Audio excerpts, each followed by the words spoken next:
Aziz yurtdoshlar, O'zbekiston 24 telekanali o'z dasturlarini davom ettiradi. Prezidentimiz matbuot va ommaviy axborot vositalari xodimlari kuni munosabati bilan yo'llagan tabrigida jurnalistlarni davlat va jamiyat o'rtasidagi ishonchli ko'prik, demokratik islohotlarning faol ishtirokchisi sifatida e'tirof etdi. Bu esa Oltin qalam mukofotining ahamiyati faqat g'oliblarni taqdirlash bilan cheklanmasdan, mamlakatimizda xolis, professional va mas'uliyatli jurnalistikani qo'llab-quvvatlashga xizmat qilayotganini anglatadi. Bugungi dasturimizda mamlakatimiz media hayotidagi eng muhim an'analardan biri Oltin qalam milliy mukofoti haqida so'z yuritamiz. 20-bor o'tkazilgan mazkur nufuzli tanlov nafaqat eng yaxshi jurnalistik ishlar va ularning mualliflarini e'tirof etish, balki milliy jurnalistikaning taraqqiyot yo'nalishlari, axborot makonidagi yangi talablar va kasb mas'uliyati haqida keng mulohaza yuritish uchun ham muhim maydondir. Xo'sh, bugun Oltin qalam qanday mezonlar asosida mamlakat media sohasining rivojlanishini aks ettirmoqda? U jurnalistlarni yangi ijodiy izlanishlarga qay darajada undamoqda? Bugun shular haqida fikrlashamiz va studiyamiz mehmonlarini tanishtirib o'taman. O'zbekiston Jurnalistlar uyushmasi raisi Shuhrat Orif, assalomu alaykum. Xush kelibsiz. Saodat jurnali bosh muharriri o'rinbosari Feruza Oripova, assalomu alaykum. Assalomu alaykum. Shuhrat aka, biroz oldin ta'kidlaganimizdek, davlatimiz rahbari aynan mana shu kun munosabati bilan matbuot va ommaviy axborot vositalari xodimlarini tabriklar ekanlar. Bugungi kunda biz jurnalistlarni, ya'ni soha xodimlarini davlat va jamiyat o'rtasidagi bir muhim ko'prik sifatida e'tirof etdilarda va aynan mana shunday bir muhim tabrikda ko'pgina bizning sohamizga kerak bo'lgan jihatlar ta'kidlab o'tildi. Keling, shular haqida dastlabki fikrlaringizni tinglasak. Rahmat. Darhaqiqat dunyoda kasblar ko'p, lekin alohida bayram sifatida nishonlanadigan kasb bayramlari juda kam. Biz jurnalistlarning vaqtimiz, omadimiz kulganki, 27-iyun matbuot va ommaviy axborot vositalari kuni sifatida keng nishonlanib kelyapti mamlakatimizda. Bu ham jamiyatimizning, davlatimizning jurnalistlarga, matbuot xodimlariga bo'lgan ehtiromi sifatida ko'rishimiz mumkin. Darhaqiqat kuni kecha hammamiz davlatimiz rahbarining hamkasblarimizga, sohamiz vakillariga tabrigidan shunday bir katta bir hayajon bilan tingladik. Har birimizni qalbimizga g'urur beradigan bir jihat bo'ldiki, davlatimiz rahbari jurnalistlarni, vatanparvar jurnalistlarni, tajribaga, salohiyatga ega jurnalistlarni o'zlarining maslakdoshlari, doimiy bir jonkuyar do'st sifatida bilishlarini ta'kidladilar. Bu vaqtda oldin ham ko'p aytganlar, lekin yana bir bor ta'kidlaganlari bizni bir qalbimizga g'urur berdi, iftixor berdi va o'zimizga ham bir mas'uliyatni bir yo'lagidan his qildik. Davlatimiz rahbarining tabrigida bugun jurnalistikamiz oldida turgan muhim vazifalar belgilab berildi. Xususan, O'zbekiston Jurnalistlar uyushmasi faoliyatini takomillashtirish bilan bog'liq bo'lgan yangi navbatdagi vazifalar belgilandi. Xususan, jurnalistlarning kasbiy faoliyatini qo'llab-quvvatlash, ularning hamjihatligini ta'minlash, ularni yangi zamonaviy talablar asosida o'qitish bilan bog'liq bo'lgan yangi vazifalar belgilab berildi. Bu vazifalardan kelib chiqqan holda biz O'zbekiston Jurnalistlar uyushmasi o'zimizning vazifalar, yangi navbatdagi marralarni qo'yapmiz, yangi maqsadlarni qo'yapmiz o'z oldimizga.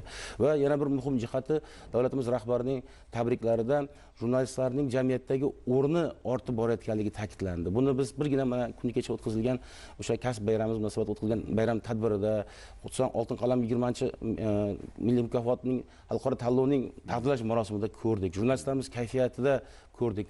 Jurnalistlarimiz bilan suhbatlarda ko'rdik. Mamlakatimizning, davlatimizning, hurmatli prezidentimizning e'tiborini, g'amxo'rligini har bir jurnalist, har bir ijodkor buni ta'kidlayapti. Sababi yangi O'zbekiston tom ma'noda ijodkor, jurnalist qadr topayotgan bir muqaddas zaminga aylandi. Buni yaqinginada ijodkorlar bilan bo'lgan yurtboshimizning suhbatlarida, muloqotlarida, qabul qilingan tarixiy qarorlarda ko'ryapmiz. Va jurnalistlarimiz shuni anglab yetyaptiki, biz bugun ijod qiladigan davr keldi. Ijod qilish uchun vaqt, eng yaxshi vaqt hozir degan bir fikrni qayta-qayta aytishyapti-da. Tushunarli. Shuhrat aka, Oltin qalam milliy mukofoti. Bu yil qaysidir ma'noda Oltin qalam tarixida qutlug' sana 20-bor xalqaro tanlov o'z g'oliblarini aniqladi va albatta bu jurnalistlar uchun katta bir mas'uliyat, bir o'ziga xos mukofotni navbatdagi bir bosqichi bo'la oladi-da. Keling, shular haqida qisqacha dastavval to'xtalsak. Oltin qalam milliy mukofoti uchun xalqaro tanlov, ta'kidlab o'tishimiz kerakki, jurnalistika sohasida nafaqat mintaqamizda, dunyodagi yetakchi bir nufuzli xalqaro tanlovlardan biriga aylanib bormoqda. O'tgan 20 yil mobaynida mazkur tanlovni o'tkazish bo'yicha mamlakatimizda katta tajriba to'plandi va o'tgan yillar, har bir yillar mazkur tanlovni yangilash bilan bog'liq, takomillashtirish bilan bog'liq yangi vazifalarni qo'ydi. bo'lyapti. Agar shu o'tgan 20 yilni tahlil qiladigan bo'lsak, 2022-yilgacha bo'lgan davrni men birinchi bosqich deb aytgan bo'lardim. 2022-yil davlatimiz rahbarining qabul qilgan qarorlari asosida 294-sonli qarorlari asosida oltin qalam tanlovini nufuzi xalqaro nufuzga aylantirildi. Xususan uning Grand Prix sohibiga avtomobil berilishi va birinchi, ikkinchi o'rin, uchinchi o'rin olganlarning pul mukofotlarining miqdorlarini oshirishi bu tanlovni nufuzini oshirdi. Va bu o'tgan davrda bu yo'nalishda mana tajribalar to'planib amalga oshirib kelinyapti. Mana kuni kecha o'tkazilgan xalqaro ko'rik tanlovining 20-bor taqdirlash marosimida ham biz shuni ko'rdikki, butun dunyodan bu tanlovga qiziqish ortib boryapti. Ayrim raqamlarni aytib o'tsam, ruxsat bersangiz, joriy yilda tanlovga jami 3905 ta ijodiy ish kelib tushgan. Bu raqam o'tgan yilga nisbatan 654 taga ko'p bo'lib, ijodiy faollik va qiziqish qariyb 20% ga oshganini ta'kidlashimiz kerak. Tanlovda jami 607 nafar ishtirokchi bu yil qatnashdi. Ularning 53 tasi jamoaviy, 554 nafar esa yakka tartibdagi ishtirokchilardir. Birgina chet ellik jurnalistning O'zbekiston haqidagi eng yaxshi materiali uchun nominatsiyasiga dunyoning 40 ta davlatidan 86 nafar jurnalist tomonidan e'tibor bering. 395 ta ijodiy ish taqdim etilgan. Bu vatanimizning jahondagi nufuzi, yangi O'zbekistondagi islohotlarning xalqaro e'tirofi oshib borayotganini ko'rsatadigan jihatlardan biri deb o'ylayman. To'g'ri aytasiz, bu raqamlar haqiqatda ham tobora salmoqlanib boryapti, ortib boryapti va har birimizga, ayniqsa biz soha vakillariga mas'uliyat yuklaydi. Sababi yil sayin Oltin qalam xalqaro milliy mukofotini obro'yi oshib borgani sari uni bosqichma-bosqich tabiiyki yangi bir zafarlar sari ko'tarib ildamlab borayotganiga guvoh bo'lamiz. Feruza opa, guvoh bo'lyapmiz.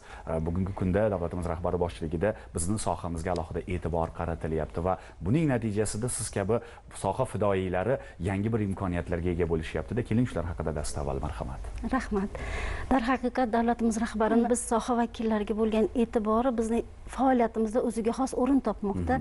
Aynan buni kuni kecha o'tkazilgan o'sha Oltin qalam taqdimotini misol qilib aytishimiz mumkin va aynan ushbu taqdimotda juda ko'p hamkasblarimizni o'sha chekka viloyatlardagi oddiy jurnalist bo'lib qalam tebratib o'sha ekran ortlarida zahmat chekayotgan hamkasblarimning taqdirlanishi ko'ksimizga faxr tuyg'usini soldi. Bu bejiz emas albatta. Qolaversa, Saodat jurnali tahririyatida faoliyat yuritayotgan bo'lsam, kuni kecha o'sha katta sahnada, katta minbarda bizni tahririyatdan 2 nafar inson taqdirlandi.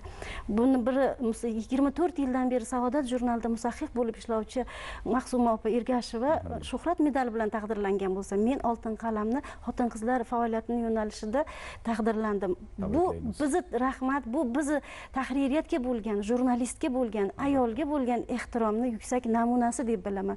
Chunki oldindan tarixga nazar tashlasak, biz jurnalistlar har yili bu Oltin qalam biz uchun bir faxr. Shuning uchun imkon qadar harakat qilardik topshirishga va olishga. Va kuni kecha o'sha taqdimot, tuni bilan yozilgan tabriklar va fikr mulohazalardan bir narsaga xulosa qildimki, darhaqiqat har bir insonda, har bir jurnalistda kasbiy faoliyati davomida uni qilgan mehnatlari qachonki yaratgan tomonidan e'tirof etilsa, uni hukumatni o'z diliga solib qo'yar ekan. Va bugun bizning mehnatlarimizni qadrlanishi, taqdirlanishi o'sha sabab bo'lgan jurnalistlar uyushmasi va davlatimiz rahbarini e'tirofidan iborat bo'ldi. Avvalo, Feruza opa, sizni tabriklaymiz. Mana shunday xalqaro mukofotni qo'lga kiritganingiz, e'tirof etilganingiz va albatta Saodat jurnalida bir qator xodimlari ham davlatimizda yuksak mukofotlarga ega bo'lganliklari bilan samimiy qutlaymiz. Davomli bo'lsin. Har birimiz uchun Oltin qalam milliy mukofotiga qatnashish, ishtirok etish katta sharafdir. Endi uning g'olibligi alohida bir katta yuksak mukofot bo'la oladi. Shuhrat aka, o'z navbatida bu yil Oltin qalam milliy mukofotini o'tgan yillar bilan bir taqqoslab ko'radigan bo'lsak, bugungi tanlovning eng muhim ustuvorligi nimada deb o'ylaysiz? Va o'z navbatida Oltin qalam mukofoti nafaqat jurnalistlarni rag'batlantirish, balki mamlakatimizdagi media sohasini rivojlantirishda bugungi kunda qanday hissa qo'shyapti? Ijodkor uchun eng muhimi bilasizmi, e'tibor, e'tirof. Albatta. Davlatimiz rahbari ijodkorlar bilan bo'lgan suhbatlarida bugun ilhom beradigan kun bir-birimizga deb aytdilar-da. Ijodkor uchun yaxshigina gap, bir e'tirof, ayniqsa Oltin qalam darajasidagi xalqaro tanlovda e'tirof etilishi bu juda katta bir ham ruhiy ham imkoniyat beradiki, ham ruhiy bir kayfiyat beradiki, yangi marralarga undaydi ijodkorlarda. Biz bu yil bir o'ziga xos bir an'analarni yana yo'lga qo'ydikki, avvallari Oltin qalam qalam tanlovida g'olib bo'lgan bir ishtirokchi keyingi yil ishtirok etmaslik sharti bor edi. Biz bu yil oltin qalam tanlovini cheklovlar qo'ymadik.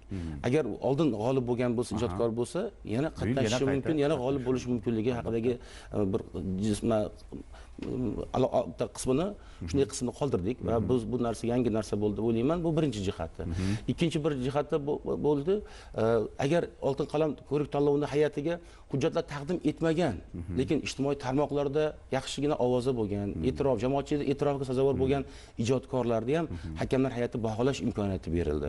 Bu hujjat taqdim etmagan holatda ham, tanlovga hujjat topshirmagan holatda ham g'olib bo'lish imkoniyati paydo bo'ldi. Bu ham o'ylaymanki, o'ziga xos muhim jihat. Chunki mana sizga o'xshagan ijodkorlar doim band, ular tanlov tashkil guruhiga hujjat topshirish masalan vaqt talab qiladigan jihatlar bu albatta kimdir ulgurmay qolishi mumkin, lekin biz shuni alohida ahamiyat berdikki, hakamlar hay'atini shakllantirishda shu jamiyatimizdagi hamma o'sha jurnalistikaning hamma sohalarini qamrab olishga harakat qildik. Internet jurnalistikasi, bosma nashrlar, ijtimoiy tarmoqlar bilan bog'liq va doim kuzatib boradigan, ijtimoiy tarmoqlarda doim faol bo'lgan insonlarni jalb qilishga harakat qildikki, ular o'sha ko'proq tanlov qilish imkoniyati paydo bo'lishi nuqtai nazaridan deb bilayman. Va yana bir muhim jihati, tanlovning 12 ta rag'batlantiruvchi mukofotlari u har yili yangilanib turadi. Bu yil ham biz yil nomiga mos ravishda va davlatimiz rahbarining qarorlarida O'zbekiston 2030 strategiyasida qo'yilgan vazifalardan kelib chiqqan holda yangi nominatsiyalarni belgiladik. Masalan, yangi nominatsiyalar sifatida aytishim kerak, masalan, ayollarning jamiyatdagi o'rni va islohotlardagi ishtirokini yoritilgan eng yaxshi materiallar uchun nominatsiya bilan Feruza ham shu yo'nalishda g'olib bo'ldilar. Bu yangi yo'nalish sifatida ko'rishimiz mumkin. Yana bu yangi jihatlardan biri sifatida ijtimoiy tarmoqlarda e'lon qilingan eng yaxshi milliy kontent uchun nominatsiyasi. Bu ham yangi bugungi kundagi eng dolzarb mavzulardan. Yoshlar siyosati bilan bog'liq bo'lgan, masalan, yoshlar siyosatiga mamlakatimizda katta ahamiyat berilyapti.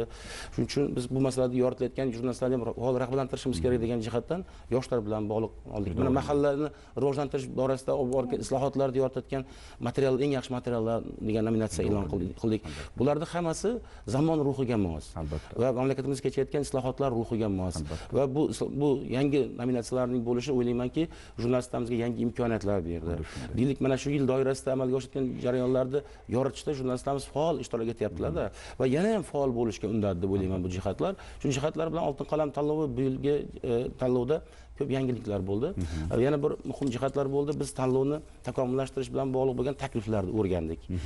Shu yilning may oylarida o'tkazilgan, hududlarda o'tkazilgan tadbirlarimizda mazkur tanlovni shaffoflikni ta'minlash, haqqoniylikni ta'minlash bilan bog'liq bo'lgan, ochiqlikni ta'minlash bilan bog'liq bo'lgan ko'p takliflarni o'rgandik va kelgusi o'tkaziladigan tanlovlarimizda mana shu takliflar asosida oltin qalam tanlovini o'sha nizomini, o'tkazish tartibiga o'zgartirishlar kiritish bo'yicha takliflar ishlab chiqyapmiz. Bu ham o'ylaymanki, o'ziga xos jihatlardan biri.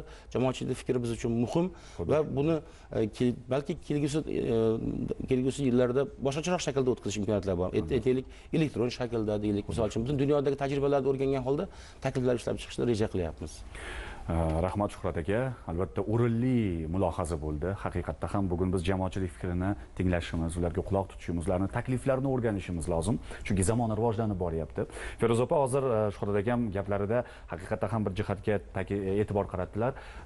Oltin qalam milliy mukofotida g'olibga yangi bir mas'uliyatni yuklaydi va o'ziga xos bir shijoat beradi, uni yangi bir ishlar sari yetaklaydi deb aytib o'tdilar-da. To'g'ri aytdilar va siz aynan mana shu bir xalqaro milliy mukofotni qo'lga kiritganingiz sizga qanday bir shijoat bag'ishladi? Endigi rejalaringiz qanday bo'lyapti? Endi qaysidir ma'noda shuncha yillik tajribaga ega jurnalist sifatida endi faoliyatingizni qanday tashkil etishni reja qilyapsiz? Rahmat. Bugun shiddat bilan o'zgarayotgan zamonda axborot makonida o'ziga xos bir shiddatli o'zgarishlar, shiddatli bir yangiliklar bo'lyapti va shuni ijrochilari bevosita jurnalistlar. Va yana bir narsani ta'kidlardimki, bugungi jurnalist jamiyatni harorat o'lchagichlari desak mubolag'a bo'lmaydi. Sababi o'sha zamon bilan makon o'rtasida, xalq bilan jamiyat o'rtasida asosiy vositachi, haroratni toza filtrlovchi jurnalistlar hisoblanadi. Aynan mana shu jurnalistlarni barchamiz yelkamizda bugun juda katta mas'uliyat bor. Chunki bugun axborot maydonida tezlik bor, shiddat bor. Aynan mana shunda to'g'ri axborot yetkazish, to'g'ri qabul qilish degan katta bir tushunchada bir adashmaslik, xalqni o'ziga xos bir to'g'ri manzilga yetaklab borishda jarchilar, boshlovchilar, jurnalistlar hisoblanadi. Shu ma'noda bu bizga juda katta mas'uliyat yuklaydi. Bevosita xotin-qizlar faoliyatidan kelib chiqadigan bo'lsam, aynan bizning vazifamiz bugungi kunda xotin-qizlarning ijtimoiy faolligini oshirish. Jamiyatda o'z o'rniga ega bo'lgan ayollarimizni xalqqa kengroq, batafsilroq yetkazish, tanishtirishdan iborat. Chunki yurtimizda bevosita davlatimiz rahbarining tashabbuslari bilan xotin-qizlarning hayoti, ijtimoiy faoliyati davlat siyosati darajasiga ko'tarildi. Aynan mana shu siyosatni odilona olib borishda eng yaxshi ko'makchi, eng yaqin ko'makchi respublikada yagona hisoblangan Saodat jurnali hisoblanadi avvalo va bizning faoliyatimizda o'sha yurtimizning eng chekka hududlaridagi oddiy tadbirkor ayolni, oddiy o'qituvchi va yoki shifokorni yoki oddiygina bir farroshni ham hayotini olib chiqishimiz biz uchun faxr va aynan maqsadimiz ham aynan shunda. Bunga keling hozir ozginagina misol keltirib o'tadigan bo'lsam, bir 5 yillar muqaddam Samarqand viloyatiga xizmat safariga bordim va o'sha yerda bizga yozish uchun qahramonlar taklif qilishdi. Men e'tiborimni tortganim bir ayol bo'ldi. U ayol chiqindilardan bir kichik firma tuzib, o'sha faoliyatini shaharda tozalash ishlari bilan shug'ullanar ekan. Shu ayol bilan uchrashdim, Gulmira Jumayeva va u ayolning faoliyati o'sha chiqindilarni tozalash va shu bilan bog'liq ish o'rinlari yaratgan, oilalarga yordamlar bergan, homiyliklar qila boshlagan va kichkinagina firmaning faoliyati oradan 5 yillar o'tgandan keyin mana davlatimiz rahbarini tashabbuslari bilan tashkil etilgan yil ayoli ko'rik tanlovida Grand Prix olishiga sababchi bo'ldi va o'sha 5 yil oldin qilingan go'zal niyatlarimizni ijrosini mana katta respublika darajasidagi yutuqlari bilan hamohang tarzda ko'rib turibmiz. Bu qolaversa o'sha bizning qahramonlarimiz orasida bugun Oliy Majlisda deputat bo'lib o'tirgan ayollarimiz bor. Xorijda ilmiy darajada ishlar olib borayotgan fidoyi ayollarimiz bor. Demakki, bularning barchasining zamirida davlatimiz rahbarini biz jurnalistlarga yaratayotgan imkoniyatlari va bizni ishlashga bo'lgan shijoatimiz borligi deb bilaman. To'g'ri aytasiz, haqiqatan ham bugun jurnalistika zamondan orqada qolmasligi kerak. Zamon shiddat bilan rivojlanyapti va albatta jurnalistlar ham bu zamonga munosib ravishda harakat qilish lozim.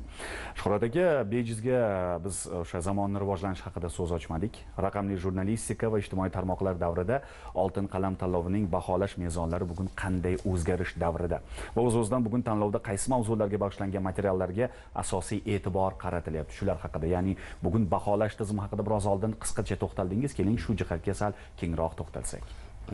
Bu jihatlar muhim jihatlar bo'lib hisoblanadi har bir tanlov o'tkazishda.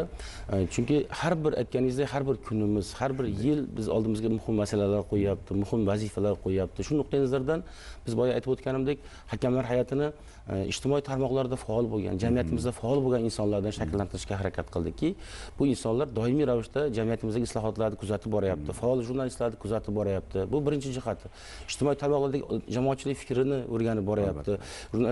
Jurnalistlarning chiqishlari haqidagi fikrlarni o'rganib boryapti. Bu jihatlar muhim bo'lib hisoblanadi, o'ylayman. O'sha boya aytib o'tganimdek, ijtimoiy tarmoqlarda ovozi bo'lgan, o'sha jamoatchilik yaxshi qabul qilgan materiallarni, hatto ular hujjat topshirmagan holatda ham aniqlash imkoniyatining yaratilganligi, bo'laymanki, baholash mezonlarida muhim jihat bo'lib hisoblanadi deb o'ylayman. Ikkinchi bu muhim jihati, biz o'sha bevosita rivojlanib borayotgan sun'iy intellekt bilan bog'liq bo'lgan, raqamli texnologiyalar bilan bog'liq bo'lgan masalalarni ham ko'rishga harakat qildik. Masalan, shu biz materiallarni tahlil qilganda, topshirilgan tahlil qilganda shu sun'iy intellekt bilan bog'liq bo'lgan materiallar, bu masalalar yoritilgan materiallar ko'proq ko'rishimiz mumkin. Raqamli texnologiyalar bilan bog'liq bo'lgan, yoshlarimiz jamiyatdagi faolligi bilan bog'liq bo'lgan, fuqarolik jamiyat institutlarining jamiyatdagi ishtiroki bilan bog'liq bo'lgan materiallarni ko'p kuzatishimiz mumkin. Va muhim bir jihati tahliliy materiallarni ko'payib borayotganligi deb o'ylayman. Chunki axborot berish bu o'z yo'liga, lekin islohotlarni har bir qilinayotgan xatti-harakat, har bir qabul qilingan voqeani yoritish, tahliliy yoritish bu juda jurnalistlar ham mehnat talab qiladi, ham tahlil talab qiladi, ham teran tafakkur talab qilinadi. Shu jihatdan ham tahliliy materiallarning ko'payib borayotganligini alohida ta'kidlashim kerak. Yana bir muhim jihati, alohida bir biz takliflar ko'p bo'lyapti-da, G'olibjon. Masalan, bu yilgi takliflardan biri bo'ldi, shu jurnalistika sohasida tarjimonlar uchun ham alohida nominatsiya joriy qilinsa degan takliflar bo'ldi. Ko'p takliflar bo'lyapti-da. Biz endi o'rganib boryapmiz bunaqa jarayonlarni. Endi masalan biz shaffoflashtirish nuqtai nazaridan tanlovni bugungi kunda ish olib boryapmiz. Keyingi yilda xudo xolasa buni yangicha tashkil qilishga harakat qilamiz. Baholash mezonlari o'zgarib boryapti. va talablar o'sha, lekin hakamlar hay'atini shakllantirishdagi bizning pozitsiyamiz o'sha zamon nuqtai nazaridan, bugungi kun nuqtai nazaridan o'zgarib boryapti va e'tibor bering, masalan, yosh katta hakamlar hay'ati a'zosi bugungi kunda yoshlar hayoti bilan bog'liq bo'lgan texnologiyalarni yaxshi qabul tushunmaydi. Mumkin. Shu nuqtai nazardan ham biz bugungi kunda faoliyat ko'rsatib borayotgan, jamiyatimizda faol bo'lgan jurnalistlarni shakllantirishga juda harakat qildik. Bu ham bir muhim jihatlardan biri bo'lib hisoblanadi deb o'ylayman. Bir gapni aytishim kerak, mana shu Oltin qalam taqdirlash marosimi 20-bor o'tkazilayotgan munosabati bilan biz bu yil bir yaxshi bir an'anani yo'lga qo'ydik. Hududlarda faoliyat ko'rsatayotgan 50 ga yaqin bo'lgan jurnalistlarni taklif qildik taqdirlash marosimiga. Katta bayram tadbiriga taklif qildik. Sahnada ijodkor qadr topayotganligini ko'ryapti viloyatlarda. Eng chekka hududlardan, Qoraqalpog'istondan, Surxondaryodan, Buxorodan, 14 ta hududdan, har bir hududdan 3 nafardan biz o'sha vakillar taklif qildikki, shu jarayonlarni o'z ko'zi bilan ko'rsin. Bu jarayonni ko'rgan inson nima oladi o'zi uchun? Ilhom oladi, kayfiyat oladi, o'ziga kuch oladi va davlatimizni, hurmatli prezidentimizni e'tiborini his qiladi-da bu jarayonlarni ko'rgan odam va buni his qilgan odam nima qiladi? Yozadi. Albatta. Jurnalist sifatida faollik ko'rsatadi. Bilasizmi, jurnalistlar bilan bog'liq bo'lgan tanlovlarda o'ziga xos jihati bor. Aytaylik, badiiy asarlar bilan bog'liq bo'lgan tanlovlar talabi boshqa, lekin jurnalist bu har kuni yozadi. Har kuni tadbirda qatnashadi. U zamonni borishi bilan bog'liq, har kun bilan bog'liq deydi jarayonlar. Shuning uchun ham bu bizning talablarimizda har kungi bir talablarni hisobga olgan holda shakllantirishga harakat qildik. Endi bilasizmi, bu Oltin qalam tanlovining nufuzi oshib borayotganligini shunday bilyapmanki, bu tadbirimizga bu yil Turksoy xalqaro turkiy madaniyat tashkiloti vakillari ham o'zlarini bu taqdirlash marosimida o'zlarining sovg'alari bilan qatnashdi, maxsus mukofotlar bilan qatnashdi bayramimizda-da. Bu Anqara shahridan kelib Turksoy tashkilotining bosh kotibi Sulton Akimich Rayev ishtirok etdilar. O'zlari ishtirok etib 5 nafar jurnalistga Turksoy medalini taqdim qildilar. Masalan, O'zbekiston 24 telekanali xodimlaridan biri Navbahor Karimova Turksoy medali bilan taqdirlandi. Bu ham xalqaro e'tirof. Albatta. Oliy Majlis Senati a'zosi, Ishonch gazetasi bosh muharrir Husan Irmatov, faxriy jurnalist Abror G'ulomov, Sevimli telekanalining muxbiri Nigora Ilmurodova, Madaniyat vazirligimizning axborot xizmati taqdirlandi. Bu ham juda katta e'tirof, xalqaro e'tirof. Bu ham birinchi marta o'tkazildi bu tadbirlarda. Bu ham o'ziga xos jihatlardan bittasi deb o'ylayman. Demak, bugun xalqaro hamjamiyatning ham yurtimizdagi islohotlarga befarq emasligidan bu bir dalolat bo'ladi. Ana shunday bir Oltin qalam xalqaro milliy mukofotiga xalqaro hamjamiyatning e'tibor berishi va o'zi shaxsan tashrif buyurib, bugungi kundagi faol jurnalistlarni, ustoz jurnalistlarni e'tirof etishi har bir islohot bejiz bo'lmayotganligidan dalolatdir. Feroz opa, bizni mana endi yillar davomida tajriba to'plagani va albatta uzoq yillik mehnat samarasi yana bir oldimizga, yelkamizga mas'uliyat yuklaydi. Ya'ni yosh kadrlarni, yosh jurnalistlarni tarbiyalash, ularga to'g'ri ko'rsatmalar berish, ularni qo'llab-quvvatlash borasida bugun qilinayotgan ishlar borasidagi ishlarimiz qay darajada bo'layotgani va mana shunday tanlovlarning yo'lga qo'yilganligi yosh jurnalistlarga qanday bir motivatsiya beradi deb o'ylaysiz? Yaxshi, rahmat. Xalqimizda yaxshi bir ibora bor, jurnalistlarni oyog'i boqadi degan. Bu bejizga aytilmaydi. Darhaqiqat Shuhratjon aytganidek, biz tezkor zamonda doimiy ravishda harakatda bo'lamiz. Kunimiz ertalabdan boshlanadiki, qayergadir tadbirga boramiz, kelamiz, uni matnga tushiramiz, radio bo'lsa eshittirish, televideniye bo'lsa montaj ishlariga, tahrir ishlariga kirishamiz. Va demakki, kundalik faoliyatimiz shunday tezkor, tezob zamonda tezkorlik bilan davom etadi. Men juda ham quvondimki, mana o'tgan 3 oy davomida bevosita O'zbekiston jurnalistlar uyushmasining tashabbusi bilan media haftalik o'tkazildi respublika miqyosida va 12 mingdan ziyod ishtirokchi ishtirok etdi bu media haftalikda va ularda ishtirokchilarni kuzatib borganimda aksariyat yoshlar.